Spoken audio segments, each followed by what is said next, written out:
Hello friends, welcome to my channel study with Shreya. आज मैं आप लोगों को चैप्टर 12 पौधे के पंख का चैप्टर पूरा सोल्यूशन देने वाली हूं। जैसे पाठ में से बातचीत के लिए और बहुत कुछ इस वीडियो में आप लोगों को आज इनका पूरा सोल्यूशन मिलने वाला है। तो चलिए फ्रेंड्स, आज की हम अपनी इस वीडियो को स्टार्ट करते हैं। वीडियो स्टार्ट करने से पहले अगर आपने अभी तक चैनल को सब्सक्राइब नहीं किया है तो जल्दी जल्दी सब्सक्राइब कर दीजिए और इस वीडियो को लाइक भी कर दीजिए। चलिए आज की इस वीडियो को स्टार्ट करते हैं। तो हमारा जो यहाँ पे फर्स्ट क्वेश्चन आता है वो है बातचीत के लिए, मतलब अब पाठ में से आता है उसके बाद आता है बातचीत के लिए। तो पाठ में से फर्स्ट करते हैं हम लोग, श्रीधर कौन था और वह लेखक के घर क्यों आया था। तो इसका आंसर हो जाएगा श्रीधर कौन था और वह लेखक क्यों आया था। तो श्रीधर लेखक की माँ की प्रिय सखी का पुत्र था। वह अपनी माता के साथ लेखक की बहन की शादी में उसके घर आया था। तो ये हो जाएगा इसका आंसर फर्स्ट क्वेश्चन का। आप लोग इसको लिख लीजिए। इसको लिखने के बाद आता है नेक्स्ट क्वेश्चन, जो कि है लेखक को श्रीधर से जलन का अभाव क्यों हो रहा था। तो इसका आंसर हो जाएगा लेखक को श्रीधर से जलन इसलिए हो रही थी क्योंकि श्रीधर लेखक की उम्र का था लेकिन लेखक से अधिक काम कर सकता था। तो ये हो जाएगा इसका आंसर। उसके बाद आता है थर्ड क्वेश्चन, वो है श्रीधर को देखकर लेखक को अपने ऊपर झुंझलाहट क्यों हो रही थी। तो इसका आंसर हो जाएगा श्रीधर को देखकर लेखक को इसलिए झुंझलाहट हो रही थी क्योंकि वह लेखक से ज़्यादा वजन उठा सकता था, ज़्यादा दूध पी सकता था, इसलिए लेखक को उस पर झुंझलाहट मतलब खुद के ऊपर झुंझलाहट हो रही थी, गुस्सा आ रहा था। उसके बाद आता है फोर्थ क्वेश्चन, पूरा चांद चमकता हुआ देखकर लेखक के मन में क्या विचार आया। तो इसका आंसर हो जाएगा लेखक ने विचार किया कि चांद की माँ उसे इतने बड़े आकाश में खुला घूमने के लिए छोड़ देती है। तो उसने ये सोचा कि उसकी माँ तो उसे छोटे से ग्राउंड में भी नहीं छोड़ती और चांद की मम्मी उसने चांद को इतने बड़े आकाश में छोड़ दिया, स्काई में। तो वही वो सोच रहा था कि उसकी मम्मी उसको बिल्कुल भी चिंता नहीं करती है, वही हमें यहाँ पर लिख देना है। उसके बाद आता है फिफ्थ क्वेश्चन, जो है नीचे दिए गए कथन किसने कहा, क्यों कहा, हमें इसमें करना है। तो फर्स्ट है हमारा, इन छोटे छोटे खिलौने से कब तक खेलता रहेगा। तो किसने कहा, श्रीधर ने। क्यों कहा, लेखक बड़ा हो गया था फिर भी छोटे छोटे खिलौने से खेलता था।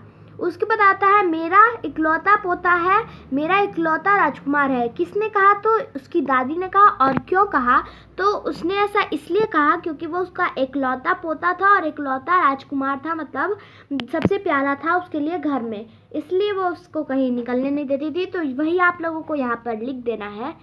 और उसके बाद आता है सिक्स्थ क्वेश्चन, जो है हमारा उचित उत्तर पर सही का निशान लगाइए। तो पिताजी सारा दिन कहाँ रहते थे। तो इसका आंसर हो जाएगा घर, कचहरी, उपवन और मंदिर। तो कचहरी। उसके बाद अपनी मजबूरी और आंधीपन पर किसे क्रोध आ रहा था। सॉरी फ्रेंड्स, यहाँ पे लिखा हुआ है अनाड़ीपन। तो अनाड़ीपन मतलब जैसे किसी को कोई काम ना करना आता हो उसको हम अनाड़ीपन बोलते हैं। किसनु, राम, श्रीधर और लेखक। तो लेखक। उसके बाद लेखक सहमी सहमी निगाहों में किसको देख रहा था, श्रीधर को, माँ को, मौसी को, दादी को। तो इसका आंसर हो जाएगा श्रीधर को। इसके बाद आता है बातचीत के लिए। बातचीत में हमारा जो फर्स्ट क्वेश्चन है वो है लेखक के अशिष्ट व्यवहार करने पर भी घर के किसी भी सदस्य का डांटना क्या उचित था, अर्थात चर्चा कीजिए। तो इसमें हमें बताना है कि श्रीधर अगर मतलब लेखक कोई गलत काम करे तो उसको डांट पड़ी, तो ये क्या गलत हुआ।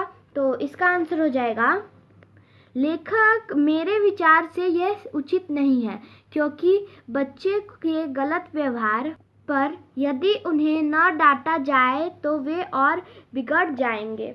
उसके बाद आता है नेक्स्ट क्वेश्चन, जो है सेकंड क्वेश्चन, पाठ के आधार पर बताइए कि लेखक और श्रीधर के व्यक्तित्व में क्या क्या भिन्न है। तो लेखक श्रीधर की ही उम्र का था लेकिन श्रीधर ज़्यादा शक्तिशाली था लेखक से। उसके बाद आता है थर्ड क्वेश्चन जो है, इस पाठ का शीर्षक पौधे के पंख क्यों रखा गया है, चर्चा कीजिए। तो इसमें हमें लिख देना है, लेखक की देखभाल पौधे की तरह होती थी और लेखक उड़ना चाहता था लेकिन उसे पिंजरे में बंद करके रखा गया था, इसीलिए इस पाठ का शीर्षक पौधे के पंख रखा गया है। तो मैं आप लोगों को समझाती हूँ ये क्या लिखा है। इसमें लिखा है कि लेखक जो था उसकी पौधे की तरह देखभाल होती थी। जैसे पौधे को भी सब कुछ चाहिए, जैसे पौधे को पानी चाहिए टाइम पर, सूरज सनलाइट चाहिए, कार्बन डाइऑक्साइड चाहिए और भी बहुत सारे मिनरल्स और सब्सटेंस चाहिए उसको ग्रो होने के लिए। वैसे ही जो श्रीधर का दोस्त था हमारा लेखक, उसको भी ये सारी चीज़ें चाहिए थी, लेकिन वो बड़ा हो चुका था और उसकी कुछ ज़्यादा ही देखभाल की जाती थी।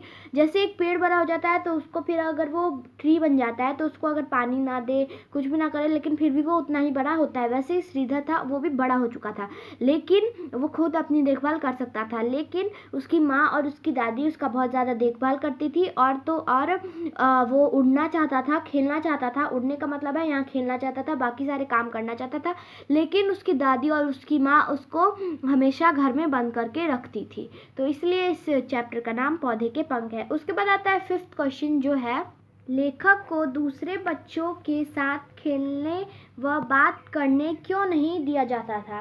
तो इसका आंसर हो जाएगा, क्योंकि उसकी माँ को लगता था कि वह दूसरे बच्चों के साथ खेलकर बिगड़ जाएगा और उसे चोट भी लग सकती है, इसी के कारण उसे दूसरे बच्चों के साथ खेलने नहीं दिया जाता था।